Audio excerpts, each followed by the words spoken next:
Supreme Court began a new term today, one of its first decisions declining to hear the appeal of Ghislaine Maxwell. She was the partner of Jeffrey Epstein and was convicted on several sex trafficking charges. Some of the victims, you might remember, were as young as 14 years old. Today's decision means that Maxwell's 20-year federal criminal sentence remains in place. I want to bring in Jan Crawford for more on this first Monday of October, which means the court is in session. Jan, you are among the most able and keen observers of the Supreme Court. Thank you, Major. What are you watching for this term? Everything. Okay. I mean, the easier answer is, what are they not going to do this term? Normally, when the court comes on the first Monday of October, we'll have a couple big cases, but we may struggle to kind of say it's going to be a huge term. They've already set the parameters of what this term's going to be, and they're going to continue adding cases throughout the rest of this year. You've got major cases involving President Trump and some of his policies. In addition to that, you have a range of some of the most hot-button social issue cases that the court now is going to confront. Trans rights, gun rights, a death penalty case, a campaign finance reform case, and a challenge to a key part of the Voting Rights Act. Those are just kind of the social issue, constitutional law cases. But then you've got these Trump cases that have really divided the justices. And we saw this summer, they didn't really get much of a break. Usually they'll go off for the summer, the feelings and tensions will subside, and they can kind of come back in October and get along. It wasn't like that. From a generalist perspective, which is what I am now, Jan. I think you're an expert at everything. Come on now.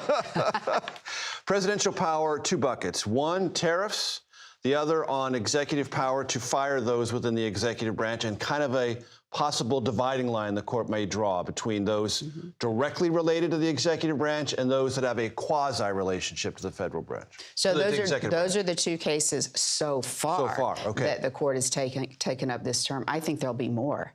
And of course, the tariffs case will be one of the biggest ones of the term, no matter what, and whether or not those sweeping tariffs that President Trump has imposed, are lawful. Now, these guys who are in the Solicitor General's office and are filing these cases in the Supreme Court are very strategic.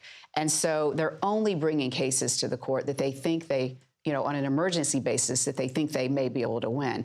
And I think we can see in this tariffs case, they're already laying the legal groundwork for other ways Trump can levy tariffs. If they're nullified by the court. Correct. Like the court may look a little skeptically at that. So already you see behind the scenes, they're looking for other legal justifications for Trump when he's imposing these tariffs. A couple of names to name check. Lisa Cook on the Federal Reserve, and Rebecca Slaughter, who was an FTC commissioner. To your point, whether or not President Trump can fire members of independent federal agencies that were appointed by Democratic presidents like Joe Biden.